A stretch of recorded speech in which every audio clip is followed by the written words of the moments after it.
and welcome to the next edition of Lights on Europe. Today we speak to Dorothy Dalton, who's an HR consultant and expert on sexism. If you're a woman, or if you're her husband, partner, colleague, or boss, you should know that there's a 94% probability that you have or you will face sexism in your professional life. So listen to this podcast edition and find out more about what actually is sexism, how do we distinguish it from all kinds of intercultural differences across all kinds of countries that we collaborate with, how to protect yourself, and how to stand up for your colleagues and friends in meetings, for instance, when you are in the face of sexist situations and comments. Hello, Dorothy. Welcome to our podcast. Good morning. Thank you very much for joining us to discuss this fascinating topic, which is sexism at our workplaces, which I think is a big topic, and it has become much bigger with the Me Too movement and with the society being much more open about all kinds of sexism that women and men are going through in their families and in their lives. So I'm really looking towards all the advice that you are going to give to our audience about how to identify sexism and how to protect themselves. Before we go into that, tell us a little bit about your personal path and how did it happen that you ended up as a coach specialized in topics like sexism? Well, my early career was in the steel industry, which, as you can imagine, is very male-dominated. And the year I joined, out of 150 graduate trainees, there were 3 women. And in fact, the ladies were still friends. And I was very focused. My first project was on identifying women and with their positions in the management structure in the steel industry, or my division of the steel industry. And in fact, there were 15. And we all eventually knew each other by name. So I think out of a population of 10,000, that's how many women were in senior roles. Wow. So, I mean, you can imagine. So I grew up came through the ranks in a background where trade unions wouldn't stay in a meeting with a woman in the room. I mean, people put their hands on your bum. And that was an everyday occurrence. So this was the 80s in the UK, right? It was, late 70s, early 80s. So eventually I went to do other things. I moved to Europe and I had a commercial career. And when I moved to Brussels, I set up my own HR consultancy.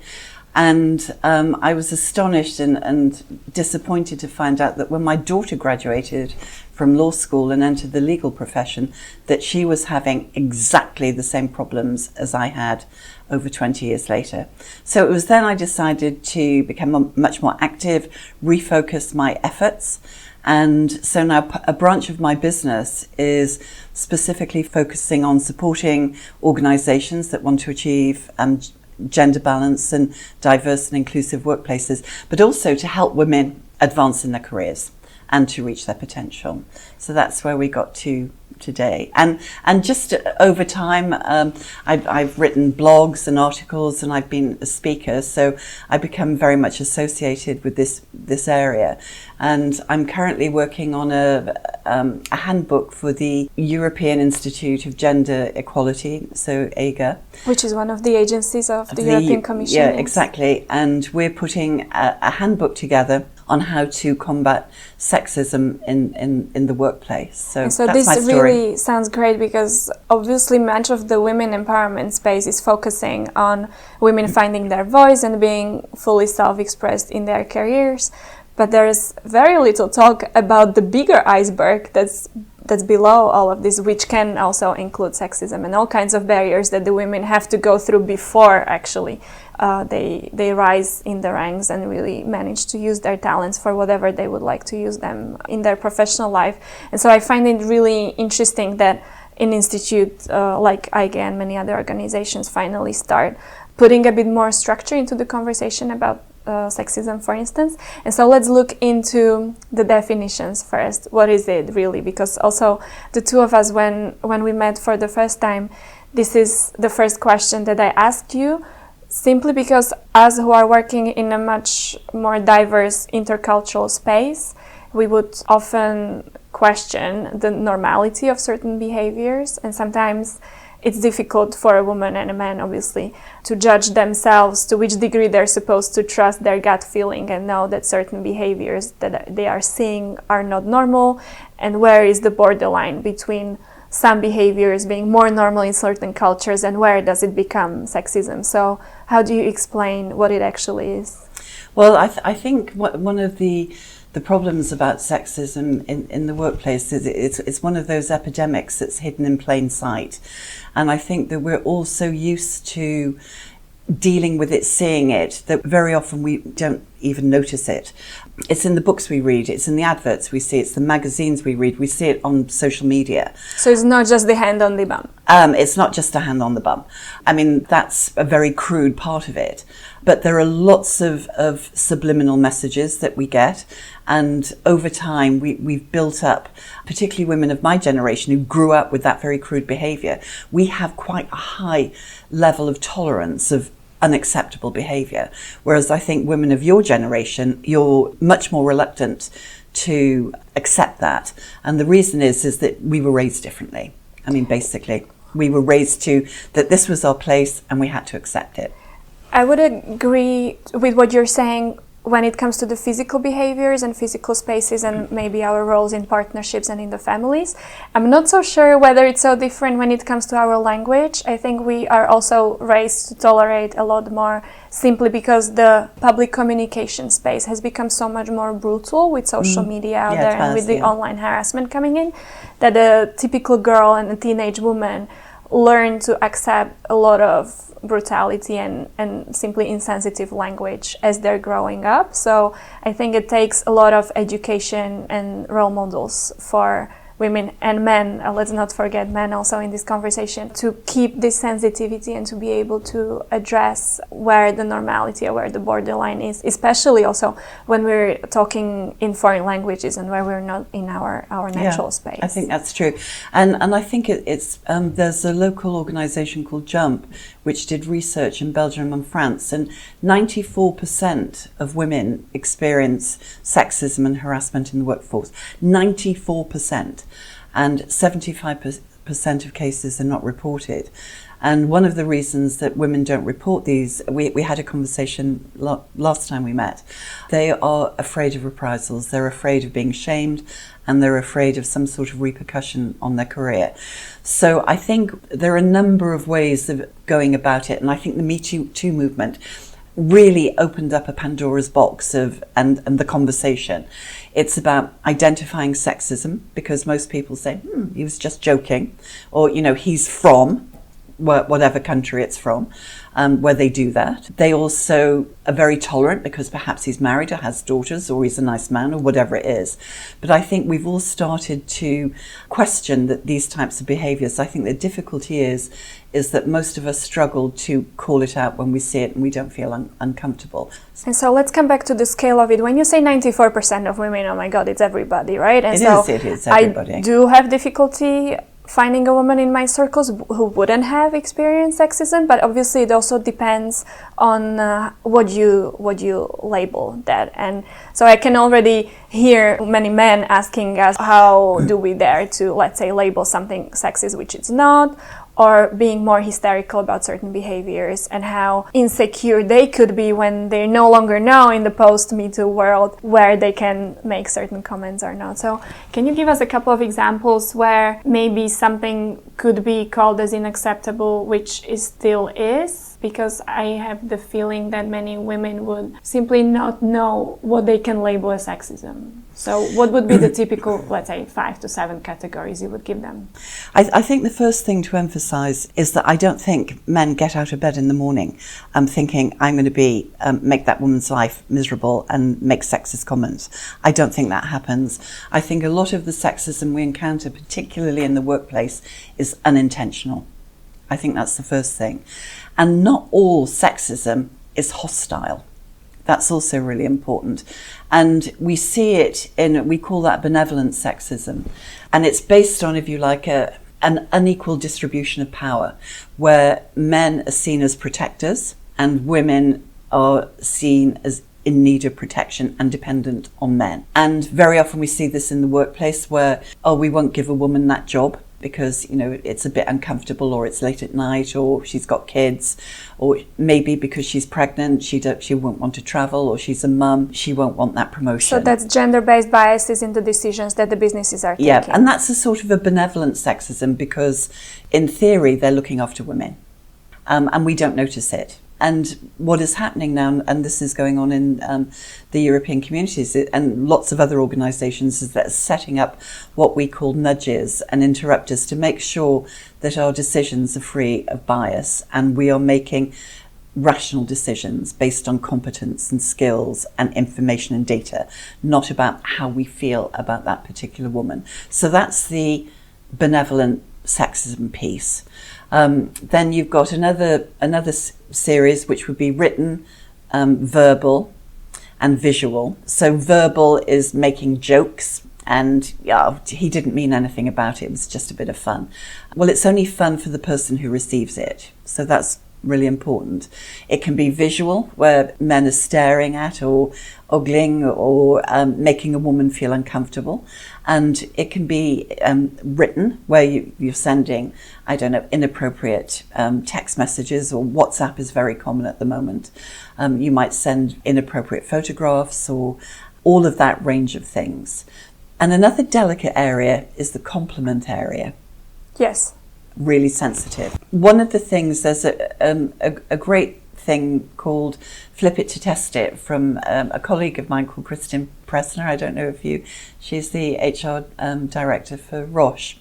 And she developed a methodology of Flip It to Test It. So basically, if you wouldn't say it to a man, don't say it to a woman. So, for example, if someone says, "You're distracting me in that dress," right?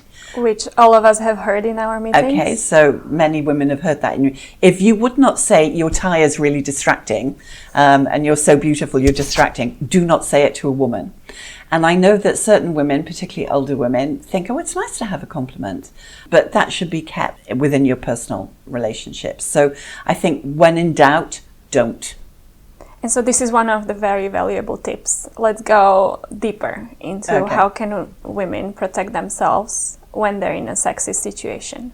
Well, it's quite interesting. There's research from an American man called Jackson Katz, who looked into the strategies that men and women devise to protect themselves from, I'm talking about sexual harassments or inappropriate sexual behavior. So the default that I was raised to do was ignore and move on. Okay, so that's one. But women have got loads of strategies. We don't wear too much makeup, don't wear low-cut dresses, don't wear short skirts. Don't provoke, right? Because then you become the source of the attack. Yeah, because it's your fault if somebody, wolf whistles or ogles you. We don't walk. We're careful where we park our cars. We don't jog on our own. We don't jog late at night. We make sure we double lock our doors in our apartment. All of these strategies that we have to keep safe. How many strategies do you think men have? 0. One. Fight back? One. And the only time that they would be concerned about being sexually harassed or inappropriate behaviour is if they went to prison. Wow. So women have, 3+ My Company did some research on this, and I wanted to do an A4 infographic, and we literally ran out of space. So women, it's something that is on their minds all the time. So you've got the severe end of the spectrum. So I think if you're in a situation where something severe happens, then you obviously need to escalate it and call in support. But on the lower end of the spectrum, that there are 2 things you can do. You can self-advocate, okay? And I'm a really big fan of that. Just close it down. And so this is a big one, and let's maybe speak about it in more detail. Okay. Because this is something that many of us are typically facing in professional environments when stuff happens in the meetings and you hear a comment which is not normal.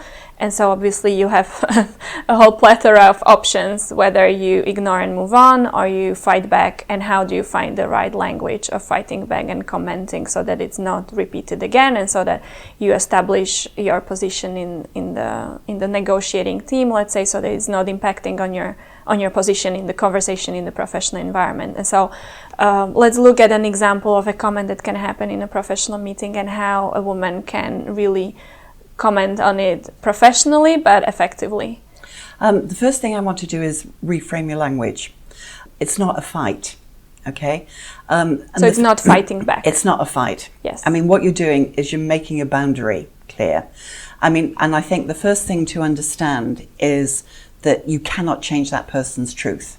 You know, if they've been raised in a certain way, that they have a certain set of beliefs and values, and they believe that certain behavior is acceptable, you are not going to change it. Certainly not in that one moment.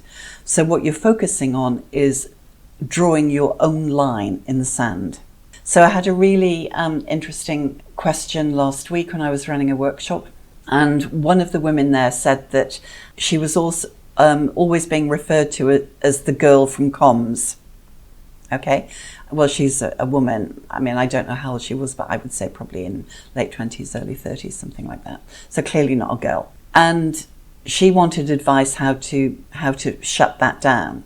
So the first thing you do is you point it out. I notice you referred to me as a girl. Okay, that's the fact, right? Then you want to find out what the intention of the person is. What did you mean by that? Help me understand what you meant by that. This is a very useful advice. Very useful.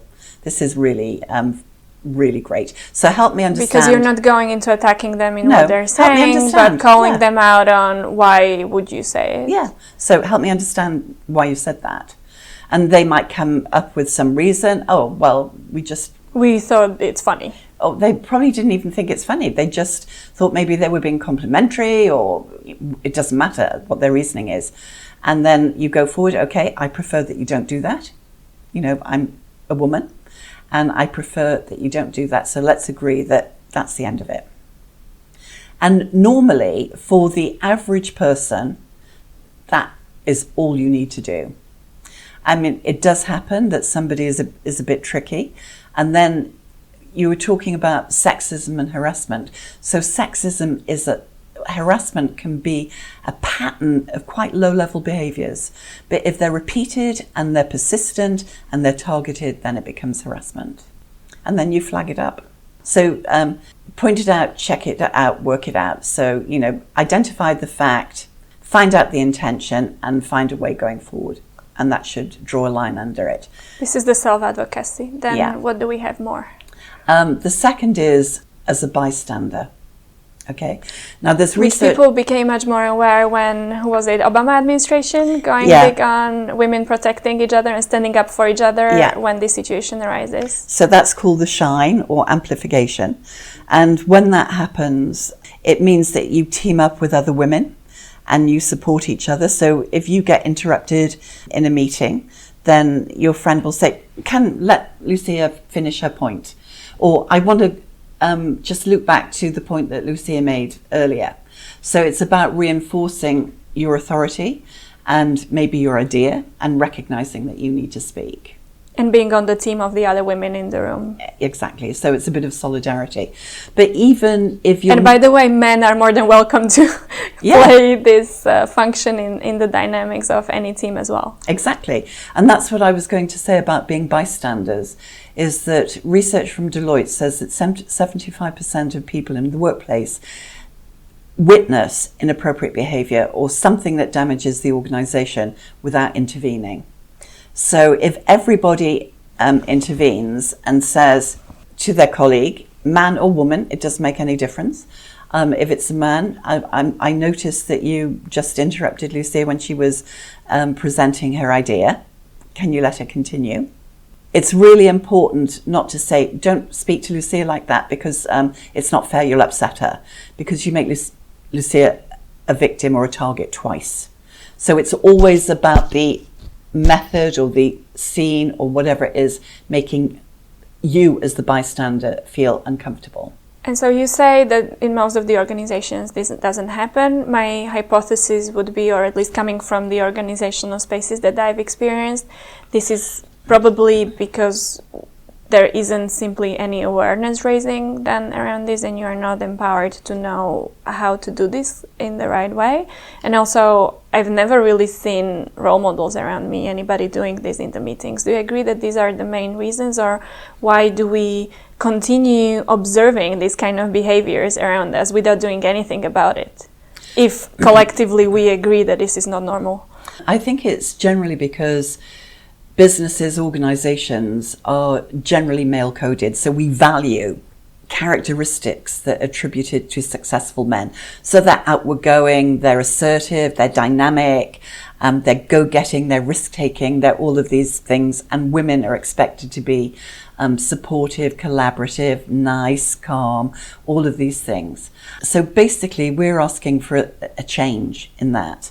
And what I would like to see is more managers getting training in how to run inclusive meetings, because, and this applies to men and women, is that they don't have that training.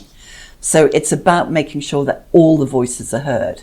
And it's not just women, it's the maybe introverted men, because not all men are alpha males and pushy. And you see, I've worked also with a lot of men who feel, significant pressure of having to conform to these male stereotypes that we assign them. And so if there are people listening to us who are running their own teams or are running companies, what is the low-hanging fruit advice you would give them if they want to roll out a bit of sexism prevention, awareness raising activities? What is the easiest thing they could do? What is the resources that they can search for in order to make their teams more literate in this domain and more aware and more empowered to fight back, even if you say it's not a fight, to protect themselves? Well, I think it's about creating a more inclusive environment. And certainly as a manager or a supervisor, that some of the tips are really low cost. I mean, one of the things that I really like is creating a team charter. And it's about, with your team, sitting down and saying, okay, what do we agree as a team is acceptable or unacceptable behaviour? And I think particularly when you're working in a multicultural environment, then that gives a chance for different people to exchange views. Well, I come from such and such a place, and there it's quite normal that we crack jokes about blondes, or that women like to be told that they look great or whatever. And then you can agree what the norm is, and then it's much easier to deal with if someone crosses that line, because hey, we agreed in our team meeting that we weren't going to do that, and that makes it much easier. And then the other thing is for managers and supervisors is to give everyone the chance to speak. And there's a guy called Simon Sinek, you must know him, so the leadership expert, and he says that leaders speak last. So it's about asking questions. So instead of coming in and putting your foot down, being very authoritarian and assertive, you say, okay, what's going on for you? What do you think? And making sure that the quietest people have a voice. That's really important.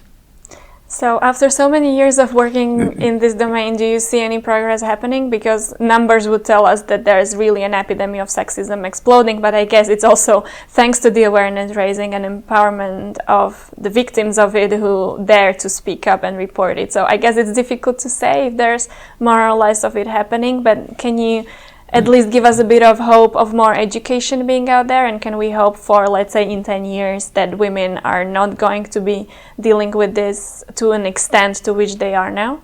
I wish I could say that I thought it was getting better, but I think it's stalled. And I think we're seeing this particularly in politics with the way that women are being treated. I mean, we've seen a lot of female people drop out of the political space. Because they can't bear it any longer. Well, because they're targets of, horrendous misogyny. Horrendous misogyny. And I went to see Fintan O'Toole speak, and he was correlating populism and misogyny.